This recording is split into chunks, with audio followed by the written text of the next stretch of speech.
Yang pertama, pengertian media sosial. Media sosial menurut Kamus Besar Bahasa Indonesia, media secara harfiah adalah alat atau sarana komunikasi. Media seperti koran, majalah, radio, televisi, film, poster, dan spanduk. Sedangkan kata sosial berarti berkenaan dengan masyarakat. Menurut McGraw-Hill Dictionary, mendefinisikan bahwa media sosial adalah sarana yang digunakan oleh orang-orang untuk berinteraksi satu sama lain dengan cara menciptakan, berbagi, serta bertukar informasi dan gagasan dalam sebuah jaringan dan komunitas virtual. Media sosial adalah sebuah media online dengan para penggunanya bisa dengan mudah berpartisipasi, berbagi, menciptakan isi, meliputi blog, jejaring sosial, Wikipedia, forum, dan dunia virtual. Jika media tradisional menggunakan media cetak seperti koran, majalah, buletin, dan lain-lain, dan media broadcast yaitu radio, televisi, maka media sosial menggunakan internet. Media sosial mengajak siapa saja yang tertarik untuk berpartisipasi dengan memberi kontribusi dan umpan balik secara terbuka, memberi komentar, serta membagi informasi dalam waktu yang cepat dan tak terbatas. Kemudian di sini ada jenis-jenis media sosial. Menurut Andreas M. Kaplan dan Michael Handlin, membagi berbagai jenis media sosial, yaitu ada 6 jenis. Yang pertama ada collaborative project. Yang kedua ada blogs, yaitu blog ini salah satu bentuk media sosial yang paling awal yang tumbuh sebagai web pribadi dan umumnya menampilkan datemestamp entries dalam bentuk kronologis. Nah, jenis blog yang sangat populer adalah blog berbasis teks. Kemudian yang ketiga ada content communities, yaitu di dalamnya ada teks, video, dan PowerPoint presentation. Konten media di antara para pengguna. Kemudian ada social networking sites. Contohnya dari social networking sites adalah Facebook, Google, Instagram. Yaitu social networking sites adalah memungkinkan para pengguna untuk terhubung dengan menciptakan informasi profil pribadi. Itu. Kemudian yang kelima virtual game world. Yang keenam ada virtual social world. Kemudian dampak media sosial.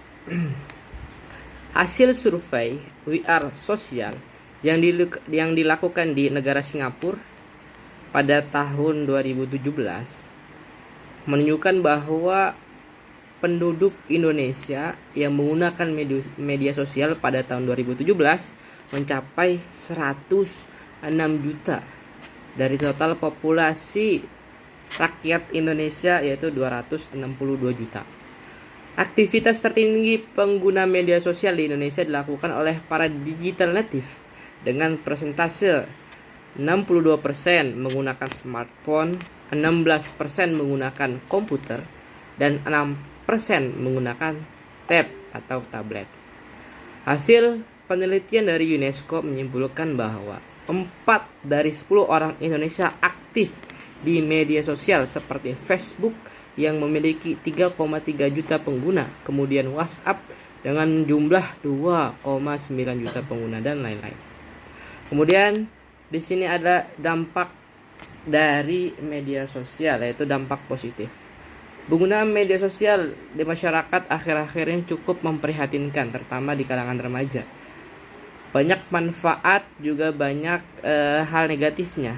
Yang pertama kita akan bahas adalah dampak positif dari menggunakan media sosial atau jejaring sosial internet. Yang pertama, media sosial bisa dimanfaatkan untuk media promosi atau media iklan dan pemberitahuan secara up to date dan manfaat hiburan lainnya, ya, seperti kuis, game, dan menambah pengetahuan kita tentang teknologi maupun hal umum. Kemudian dampak positif menggunakan media sosial juga sebagai sarana untuk mengembangkan keterampilan sebagai sarana untuk mengembangkan keterampilan dan sosial.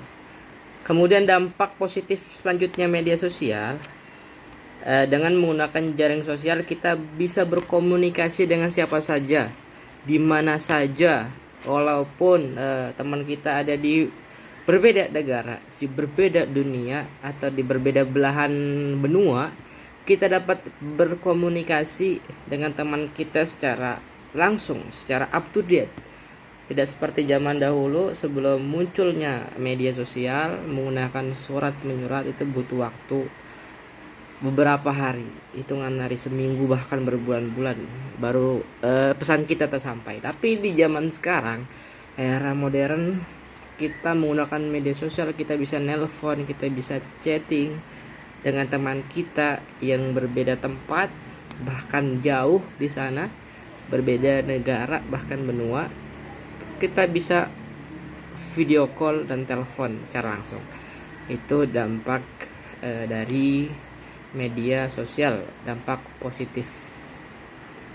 Kemudian selanjutnya, dampak positif dari media sosial adalah dapat belajar mengembangkan keterampilan teknis dan sosial yang sangat dibutuhkan di zaman digital sekarang ini.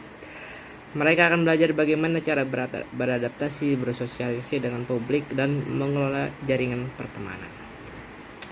Kemudian selanjutnya kita bahas adalah dampak negatif dari menggunakan media sosial. Yang pertama, jika kita menggunakan media sosial, dampak positifnya adalah kecanduan. Ini sering terjadi sekali kasus kecanduan menggunakan media sosial. Karena kalau kita lihat, kita tidak bisa dipisahkan dengan yang namanya handphone, ya. Kita scroll TikTok, scroll Instagram, itu bisa 1 jam, 2 jam tanpa kita sadari kita sudah lama scroll video. Nah, maka dari itu kecanduan ini juga bisa membahayakan kesehatan, karena memicu orang untuk mengisolasikan diri. Ketika mereka kecanduan dengan media sosial, mereka akan kurang untuk berinteraksi dengan sesama. Ya, dia jadi orang yang sedikit bisa jadi menjadi orang yang introvert. Ya, meningkatnya pengisolasian diri dapat mengubah cara kerja gen. Ya, membingungkan respon kekebalan, level hormon, fungsi urat nadi, dan merusak performa mental. Kemudian dampak negatif selanjutnya menggunakan media sosial adalah berkurangnya perhatian terhadap keluarga. Kemudian tergantikannya kehidupan sosial, ya. Kemudian tumbuhnya sikap hedonisme dan konsumtif. Seringkali kita temukan di konten-konten media sosial bahwasanya banyak sekali para influencer yang melakukan flexing atau pamer atas harta. Dia punya mobil, dia pamer, dia punya HP iPhone, dia pamer. Ya, tumbuhnya sikap hedon. Kemudian membuat prestasi belajar semakin menurun, ya. Karena kecanduan media sosial, maka belajarnya kurang. Kemudian selanjutnya dampak negatifnya adalah kejahatan dunia maya atau cybercrime, ya. Di antaranya kejahatan dunia maya seperti carding, hacking, cracking, phishing, dan spamming. Ya, penipuan kartu kredit, spam, bisa phishing juga kita diketahui password kita. Kemudian di sini ada beberapa poin lagi tentang dampak negatif dari media sosial, yaitu pornografi, ya. Karena kita dapat mengakses semuanya, maka tidak ada filter yang dapat mencegah anak-anak bisa mendapatkan akses apa saja tentang pembunuhan, mutilasi, pornografi tanpa adanya filter. Ini yang sangat membahayakan. Kemudian selanjutnya kita masuk ke adab menggunakan media sosial. Media sosial dalam pandangan Islam, ya, itu yang pertama ada etika dalam bermedia sosial. Yang pertama adalah tabayun. Tabayun ini ialah cek dan recheck. Dalam Al-Quran surat Al-Hujurat ayat 6 disebutkan panduan bagaimana etika serta tata cara menyikapi sebuah berita yang kita terima. Jadi ketika ada suatu berita, kita jangan telan mentah-mentah. Biasanya itu ada di grup keluarga itu. Ada penculikan anak, ada perampokan, itu di keluarga di WA itu sangat kan orang tua kan sangat langsung percaya berita, tidak dicek dulu kebenarannya, tidak ditabayun dulu, itu hoax ya, banyak kan hoax.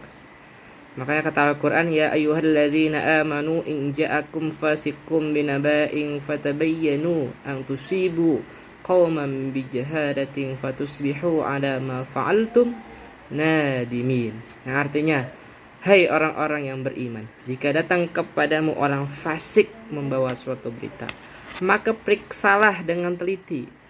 Di sini kita fatabayyanu, kita suruh periksa, kita suruh cek, suruh teliti, kita disuruh meneliti ya, supaya tidak terjadi diskomunikasi atau suatu yang membuat tidak nyaman atau meresahkan warga sekitar. Kemudian ada penggunaan media sosial selanjutnya adalah menyampaikan informasi dengan benar. Sama keterkaitannya dari poin pertama tabayun. Ketika kita mendapatkan suatu berita, kita jangan telan mentah-mentah langsung percaya, kita cek dulu kebenarannya. Yang kedua, kita juga ketika menyampaikan informasi juga harus benar, tidak boleh bohong, tidak boleh kita buat-buat. Itu adab dalam bermedia sosial. Kemudian selanjutnya haram kita menebar fitnah, kebencian dan lain-lain ya. Sering sekali kita lihat komentar-komentar di kolom komentar itu, komentar-komentar negatif ya. Mereka menghina, memfitnah ketika ada suatu berita, mereka tidak tahu kebenaran berita itu, tapi langsung menjas. Itu ya tidak boleh.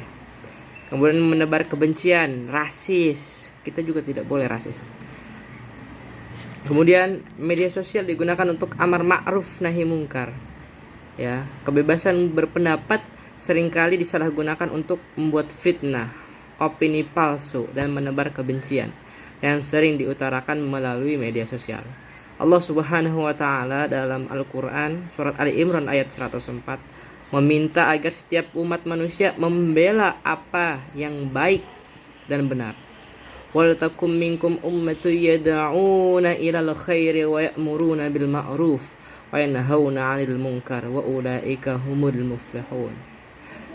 Kata Allah, dan hendaklah ada di antara kamu segolongan umat yang menyuruh kepada kebajikan, menyuruh kepada yang ma'ruf, menyuruh kepada kebaikan dan mencegah dari perbuatan mungkar. Merekalah orang-orang yang beruntung. Kemudian poin selanjutnya, adab menggunakan media sosial tidak digunakan untuk mengolok-olok orang lain, menghina orang lain ya. Jadi kesimpulannya bahwasanya adab atau tata cara menggunakan media sosial dapat kita lihat bahwa yang pertama, untuk pelajar dapat memanfaatkan Facebook untuk metode pembelajaran online sehingga belajar dan mengajar tidak monoton dan lebih fun, lebih bervariasi. Kemudian juga yang kedua, kita perlu belajar menggunakan jaringan internet secara bijak sehingga kita tidak menjadi orang yang mencandu akan jejaring sosial. Sebaiknya para pengguna situs jaring sosial tidak harus berhenti total dan tidak menikmati situs tersebut, namun lebih bijak kalau secara perlahan untuk menguranginya, yaitu dengan mengurangi jam bermain Facebook, Twitter, Instagram dan lain-lain. Kemudian membuat grup untuk sarana diskusi pelajaran, berbagi informasi penting misalnya dengan memposting link, membuat status atau catatan yang berisi tentang suatu informasi yang berguna. Kemudian menyalurkan hobi menulis dengan menggunakan fasilitas catatan, note. Menggunakan Facebook atau Instagram untuk media menyimpan data seperti video atau lagu dan foto dan lain-lain. Yang selanjutnya, implementasikan sosial media dengan baik dan benar. Gunakan peluang yang ada sebagai sarana positif. Demikianlah yang dapat saya sampaikan. Mohon maaf Ibu dosen atas kekurangan saya dalam menyampaikan materi ini. Saya ucapkan terima kasih. Wallahul muwaffiq. Assalamualaikum warahmatullahi wabarakatuh.